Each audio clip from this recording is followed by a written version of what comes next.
Are Sikhs Hindus? Many Hindus will reply yes. Most Sikhs will reply no. You can easily recognize them with their uniform turban in many colors and their long black beard. Although many Sikhs do not have a beard and do not have a turban. The beautiful Sikh temples in Sint-Truiden and in Vilvoorde have a nice place for worship and prayer and a dining hall open for everyone. The Sikhs come mainly from the Five River region to the west of Delhi in India. This Five River region, or Punjab, is now the state of Punjab, where more than 22 million Sikhs live. That is more than half of the population of the state. Since more than 40 years, a few 100,000 Sikhs live in the US and the United Kingdom and in many countries in Europe. All the men are called Singh. The women are called Kaur, meaning princess. But not all men called Sikh in India, not all men called Singh in India are Sikhs. It all began with the religious inspiration around 1530. And now Sikhism has become a world religion based in a firm monotheistic faith. No gods, as in Hinduism, no images of God in the temple, and at the beginning also no caste distinction. The Five River region, Punjab, for thousands of years gave access to the Indian subcontinent to many Central Asian tribes and to Muslim invaders from 1300 onwards. The Europeans invaded India via the sea. The invaders overland came from Iran and Afghanistan. After crossing the Khyber Pass, they came into what is now Pakistan. Punjab, in the 16th century, had many forests and is now the most fertile region of India with a very good irrigation system. The story of the Sikhs started with Nanak, born in 1469. It is dramatic for Sikhs today that the birthplace of their first guru is now in Pakistan, where hardly a Sikh now lives, after the partition of the Punjab by the British in 1947. Maybe 500,000 people died in those days of partition. As a young boy, Nanak lived in a very interesting period in India's history. He was raised in a Hindu family, but was intensely influenced by Muslim, especially Sufi mysticism. In both religions, Hinduism and Islam, there were very earnest followers, but at that time also a lot of corruption and hypocrisy. And the young Nanak had a natural inclination for mysticism, and he enjoyed what he experienced in both traditions. Traveling bards exposed the hypocrisy in both Hindu and Muslim traditions and preached a devotion to the one and only God, without rituals and commands. And in their company, Nanak felt at home. We may presume that most stories about the baby and young man Nanak are of a later date, but about his conversion we read this story. Nanak's sister was married to a Muslim official. When Nanak was 16 years old, he got a job with his Muslim brother-in-law, and when he was 19, he married and got 2 children. But slowly, he spent more and more time in the company of the mystic singers living in the area. And his enlightenment happened when he was 30 years old. Every morning, Nanak went to the river to take his bath. One day, he did not come back from the bath. He had left his clothes on the bank of the river, and people thought he had drowned. But after 3 days, Nanak appeared again, and after a long period of silence, he is said to have spoken these words, which would be very important in the later evolution of Sikhism. I quote, "There is no Hindu, there is no Muslim. Whose path shall I follow? God is not a Hindu, he is not a Muslim. I follow the path of God." End of the quote. And according to tradition, Nanak then spoke also the Mool mantra, which for the Sikhs is the essence of their faith. That Mool mantra is frequently recited with great devotion. I quote, "There is only one God. His name is Truth. He is the Creator without fear, without hate. Being beyond time, self-existent and not incarnated, known by the grace of the Guru." End of the quote. And from that moment, Nanak was known and addressed as Guru Nanak. This happened around 1500, more than 500 years ago, when on the one hand Muslim rulers and military terrorized the mainly Hindu population, and on the other hand Muslim Sufi mystics preached a religion of authentic harmony and belief in one God. It is clear that Guru Nanak took up the position of a non-Hindu and non-Muslim, opposing the malpractices in both religious traditions. We must also remember that while Guru Nanak was meditating in his village in the Punjab, the Mughal Emperor Babur passed through the region, leaving many people killed and building mosques just to annoy the Hindus. We have all heard about the Babur Masjid or Mosque of Babur in Ayodhya that has caused many deaths in the last 30 years. This issue has now become a political issue where religion is without shame used by politicians. Religion and politics mixed are a very bad drink.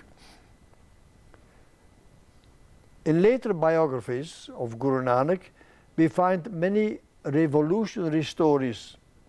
It may be that some stories are not historical, but they give an idea about the teaching of Guru Nanak. Let me give you one such story. Even today, many pilgrims go to Haridwar, which is a famous place of pilgrimage, more or less where the Ganges River leaves the Himalayas. At that spot, the river is still rather cold, I can tell you. At Haridwar, in that holy river, pilgrims from far away deposit the remains of a cremation, and the belief is that this will help the deceased person in the next life. Many local Brahmins at Haridwar will pour water in the river for your benefit, reciting prayers in bad Sanskrit. They do that at the time of sunrise, with the sun just above the river in the east. And that happened also in the times of Guru Nanak. But Guru Nanak was seen pouring water with his face to the west, in the direction of his native Punjab. And he was heard saying, "If you can reach the next life while pouring water in the Ganges River here, I can surely also reach my fields in the Punjab." In 1539, Guru Nanak died at the age of 70. It is important to know that he appointed a successor to propagate his ideas, and that successor, the second Guru, was Guru Angad. It helps to understand the devotion of the Sikhs in their temples if we remember that the songs of Guru Nanak, having a mystical message, were brought together in a repertoire that was used in the evening sessions when devotees came together. These songs were memorized, and only half a century later, in 1604, they were written down in a canonical edition. That collection came to be known as the Guru Granth Sahib. I must refer here to the very delicate issue of the transition from the oral transmission of the songs to the writing down in a manuscript. We know that people sat down for the evening sessions of singing, they heard the songs and memorized them. But at the same point in history, the need was felt to write down these songs, and somebody decided which songs were authentic, created by the gurus, and which songs were not. This is a very delicate issue for the Sikhs, and scholars have to be careful when they do research about this. Amar Das became the third guru when he was 73 years old, till his death at the age of 95. His main contribution to the young developing community was his stress on hospitality for everyone, equality of everyone. That was not evident in traditional Hinduism in the 16th century. Guru Amar Das started the now famous langar, or free meal for everyone in every temple now all over the world. The fifth guru was the famous Guru Arjan, who in 1604 commissioned the writing down of the authorized songs in a huge manuscript of 1430 pages. This book is the focus of worship now in each temple and is now worshipped as God. Even a reprint has to be done according to very strict rules. The fifth guru, Arjan, included more than 2,000 of his own compositions to the Granth. I like to quote here his hymn for peace, Sukhmani Sahib, which is recited on the occasion of a cremation. I quote, "I do not keep fasts, nor do I observe the month of Ramadan. I serve only the one who will protect me in the end. The one Lord, the Lord of the world, is my God Allah. He administers justice to both Hindus and Muslims. I do not make pilgrimages to Mecca, nor do I worship at Hindu sacred shrines. I serve the one Lord and not any other. I do not perform Hindu worship services, and I do not say the Muslim prayers. I have taken the one formless Lord into my heart. I humbly worship him there. I am not a Hindu, and I am not a Muslim. My body and my breath of life belong to Allah, to Ram, the God of my body and my breath of life." End of quote. This Guru Arjan was tortured and killed by the Muslims in 1606. His son Hargobind became the sixth Guru, remembering the instruction of his father: "Sit on the throne of the Guru, acquire all necessary weapons, and start a powerful army." End of the quote. This was the beginning of the military aspect of Sikhism. When the Mughal Emperor Shah Jahan, who built the Taj Mahal in Agra, died, his sons fought for the succession on the throne. The Sikhs supported the wrong side, and for 50 years the Mughal Emperor Aurangzeb would terrorize both Hindus and Sikhs. Eventually, Govind Singh became the 10th Guru. And he introduced the taboo against smoking and started the custom of the 5 Ks for K in Hindi, for male 6. Kesha, or long hair and beard. Kangha, or comb. Kada, or bracelet. Kripana, sword. And Kacha, shorts. Kesha, Kanga, Kada, Kripana, Kacha. This 10th Guru, Govind Singh, also announced an important change. The succession of 10 Gurus would end with him, and the holy book, the Guru Granth Sahib, would become the 11th Guru, the final revelation of God. This book would forever be the visible presence of God. And that presence you can feel very strongly when you are in a ceremony in a Sikh temple. The history of the Sikhs in the 18th century is colored with blood, especially after the murder of the 10th Guru, Guru Govind Singh, in 1708. Well organized and brave to the limit, the Sikhs in the 18th century fought against the Muslim Mughals of Delhi. Eventually, they even had their own kingdom with Raja Ranjit Singh, who died in 1839.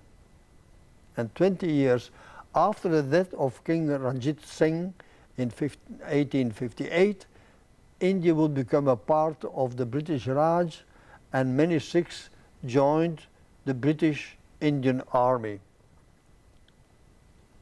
I like to end this introduction to Sikhism with a quote. The first lines of the Japuji of Guru Nanak, which are found at the beginning of the holy book.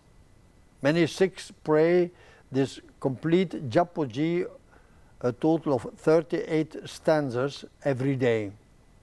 I quote only a few lines.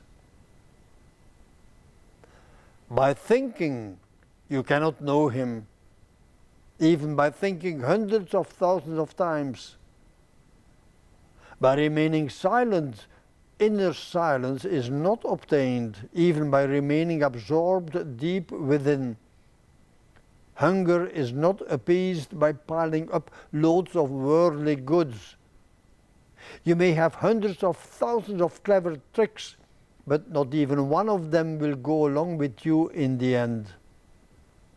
So how can you be truthful? And how can the veil of illusion be torn away? Nanak says, it is written that you shall obey his command and walk in the way of his will.